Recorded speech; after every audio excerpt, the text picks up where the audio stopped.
think they only had one offensive rebound all night. I mean, we did some of the things that that hurt us the other night, but you got to get to that free throw line and make those free throws. Vegas is one of the best teams in this league, and we held them to 78 points. And, our defense keeps getting better, but we've got to just make sure. We did have a couple of defensive breakdowns late where we didn't get out to, I know, Kelsey Plum late in the corner.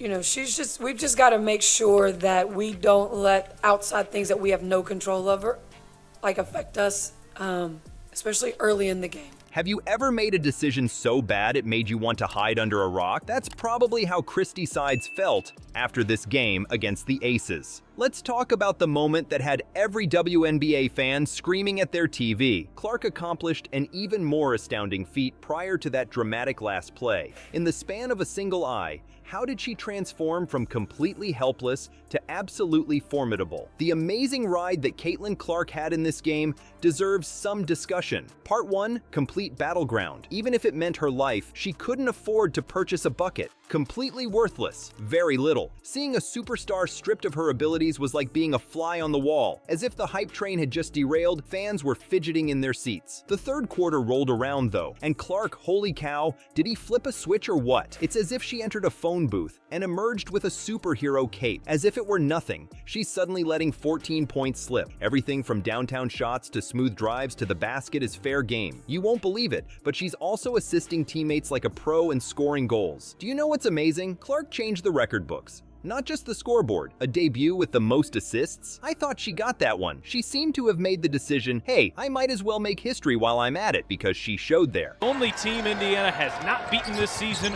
First of 2 straight between these two teams from Gainbridge Fieldhouse. They'll do it again on Friday after this one as Mitchell drives, gets to the rim, and gets the Fever started. Here's Asia Wilson knocking down her first look. Allowed once in a while. No question.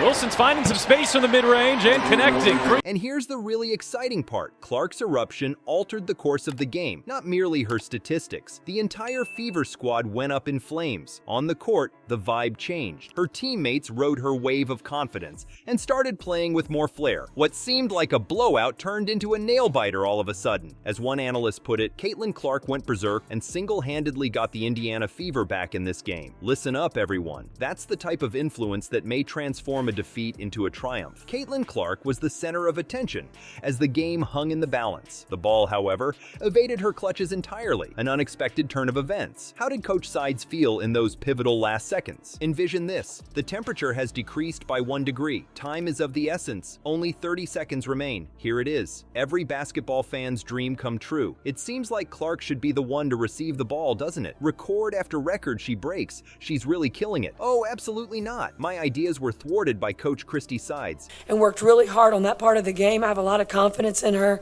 to take that shot. I mean, teams are going to scheme against Caitlin Clark and Kelsey Mitchell. They're going to do everything they can to make somebody else take that three. Made it like a playoff series, so right now we're going home because we just lost 2 games. So we've got to regroup, figure out what we can do to get better, get ready for Dallas.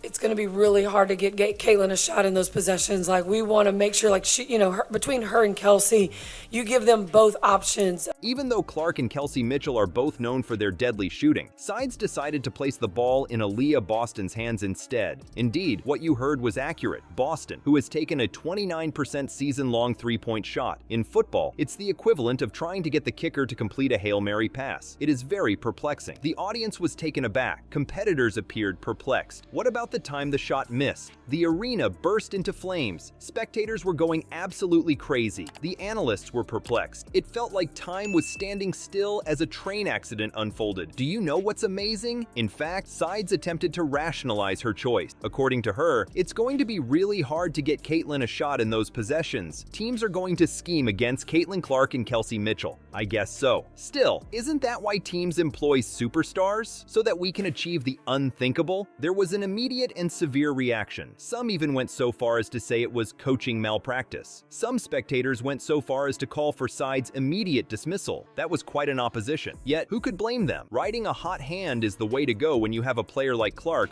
who has just completely changed the game. Sides seems to have completely disregarded the events in the third quarter. Clark turned the tide for the team, going from zero to hero in the process. Then, just when everything was riding on it, she was left to spectate. That must hurt. The last buzzer sounded, but there was still a lot of suspense. This loss wasn't merely a notch in the L column for the Fever, it set off an inferno that threatened to devour their entire season. Young leaves it, and it's a 3-ball for Hayes. She actually liked seeing Caitlin Clark pass her because a lot of people didn't realize she was that high up on the college scoring charts as Wheeler buries a 3. She's had that kind of night here so far. Indiana turns it over. They took pretty good care of the ball in the first quarter, just 2 turnovers. Both of them were late in the quarter as Gray right up the middle. Yeah, and playing down at the beginning of the year. Clark sees the double, bounces for Boston. There's Mitchell on the drive, pulls up, and knocks it down. And that great post up by Boston. Split-second decisions may linger with a team long after the game finishes. Is it possible for a contentious coaching call to spark a transformation? The repercussions were severe and felt immediately. The audience wasn't merely let down, they were enraged. A clamor for Coach Christie Sides' immediate dismissal swept social media. All the pent-up rage from earlier games eventually leaked out, and it was like witnessing a pressure cooker explode. The issue is, though, that last play wasn't the only one. The powder keg had been developing for some time, but that match was the spark that ignited the fuse. Everyone was looking at the Fever's problems while Sides was in charge, and their decisions were being scrutinized. What made it even more terrible, though? The scenario with the free throws. From the line, the Fever were 11 for 20. Not only is that terrible, but it's also like giving away points. It wasn't an isolated incident either. Even in earlier games, they had trouble making free throws. Before Sides even made that last decision, it was as if they were sabotaging themselves. Sides didn't passively accept the criticism, though. She attempted to explain her decision by coming out strongly. She insisted that, with the other team plotting against her, it would have been extremely difficult to get Clark a shot in the last seconds. The problem is,